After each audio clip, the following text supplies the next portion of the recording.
Assalamualaikum warahmatullahi wabarakatuh.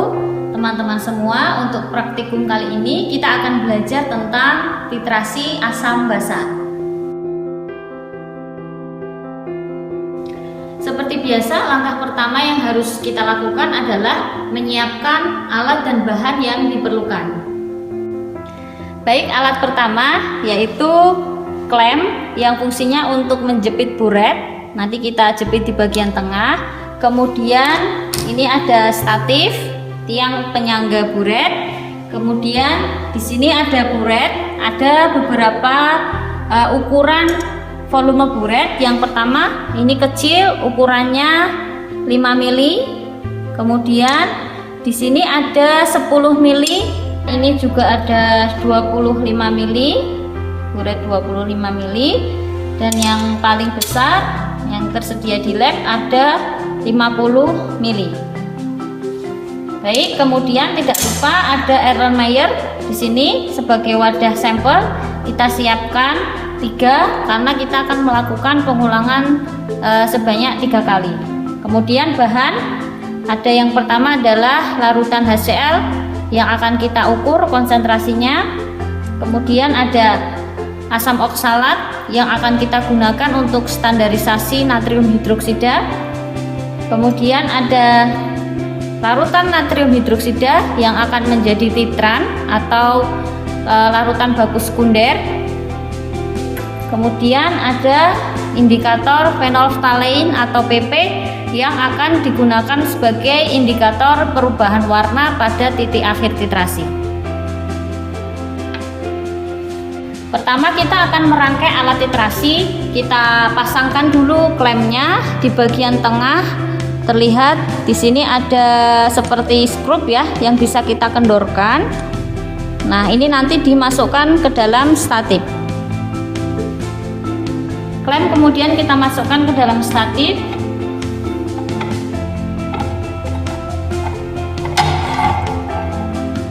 Kita kencangkan. Kemudian kita pasangkan buret. Kita buka klemnya. Kemudian kita tempatkan, kita jepit buretnya, dan perhatikan pada mulut atau ujung buret sampai masuk sedikit ke dalam Erlenmeyer.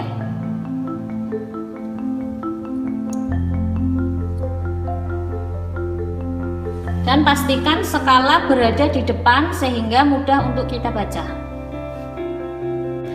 Pada bagian ini adalah keran yang berfungsi untuk mengeluarkan larutan dari dalam buret. Posisi seperti ini adalah keran terbuka, pada posisi seperti ini adalah keran tertutup. Jadi nanti pada saat titrasi kita bisa membuka dan menutup keran.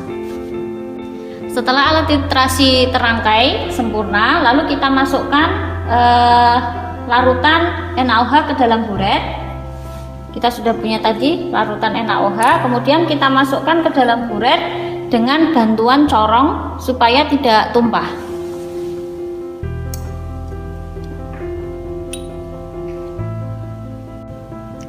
Kita masukkan NaOH sampai penuh, sampai tepat di skala 0. Langkah pertama sebelum kita melakukan titrasi terhadap sampel, yaitu larutan asam HCl, kita harus melakukan standarisasi terlebih dahulu terhadap larutan NaOH untuk memastikan berapakah konsentrasi pasti yang akurat dari larutan NaOH tersebut. Nah, itulah yang dinamakan standarisasi larutan, atau dalam hal ini adalah standarisasi larutan NaOH. Larutan yang digunakan untuk menstandarisasi NaOH adalah asam oksalat. Jadi yang pertama kita akan melakukan titrasi terhadap asam oksalat menggunakan NaOH yang sudah kita masukkan ke dalam buret. Nah, kita ambil dulu larutan oksalatnya 5 mili, kita tuangkan ke dalam gelas kimia terlebih dahulu, kemudian kita ambil 5 mili menggunakan pipet gondok 5 mili.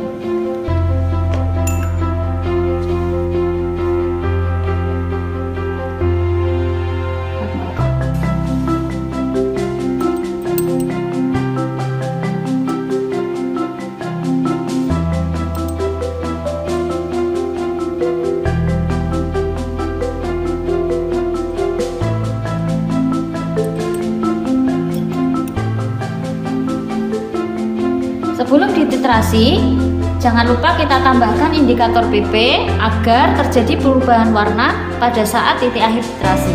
Kita tambahkan indikator PP kurang lebih 2-3 tetes.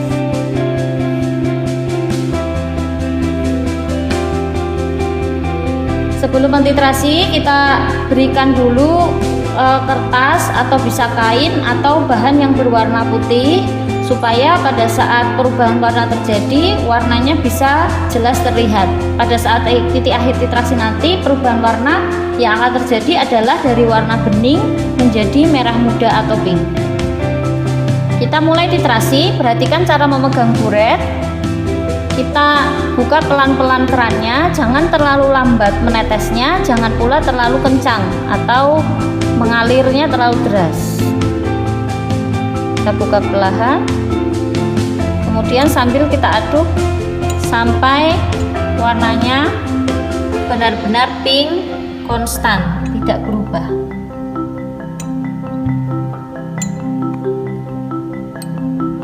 Kita aduk.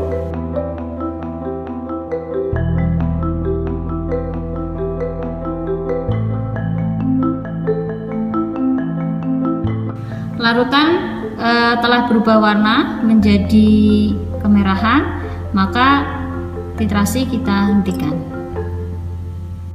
Setelah tercapai titik akhir titrasi, kita lihat lagi pada skala berapakah NaOH yang diperlukan hingga larutan asam oksalat berubah warna menjadi merah muda. Ya, kita lihat skala di sini terlihat. Nah, jadi di sini tugas teman-teman adalah menghitung berapakah volume ini, berapa mili. Ya, silakan dibaca skalanya yang nanti akan saya berikan datanya melalui data pengamatan. Lakukan titrasi sebanyak 3 kali sehingga kita memiliki 3 data untuk setiap proses titrasi. Langkah selanjutnya setelah melakukan standarisasi NaOH dengan asam oksalat adalah kita akan mengukur kadar dari sampel.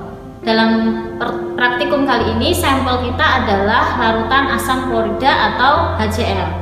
Nah, kita penuhi dulu di dalam buret dengan NaOH, kita penuhi lagi hingga larutan NaOH tepat sampai garis 0. Kita ambil larutan HCl sebanyak 5 ml, kita tuang seperti biasanya, kita tuang dulu ke gelas kimia, kemudian kita ambil menggunakan pipet gondok 5 ml. Jangan lupa sebelum kita gunakan pipet gondok ini untuk larutan yang lain kita bersihkan terlebih dahulu. Selanjutnya kita gunakan untuk mengambil larutan HCl 5 ml.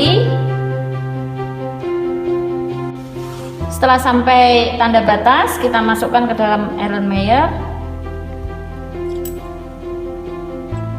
hingga tidak ada sedikit pun larutan yang tertinggal di dalam pipet gondok.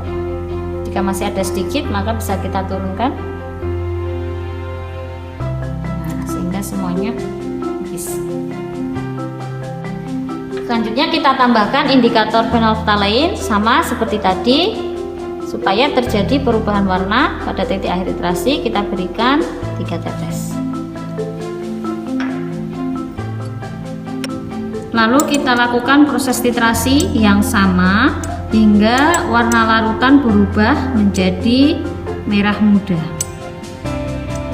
Larutan telah berubah warna menjadi kemerahan, maka titrasi kita hentikan. Baiklah, demikian tadi percobaan tentang penentuan konsentrasi menggunakan titrasi asidi alkalimetri atau yang kita sebut dengan titrasi asam basa. Semoga teman-teman bisa memahami percobaan tadi dengan baik dan bisa menggunakannya suatu saat untuk mengukur konsentrasi larutan yang memiliki sifat asam atau basa. Demikian, wassalamualaikum warahmatullahi wabarakatuh.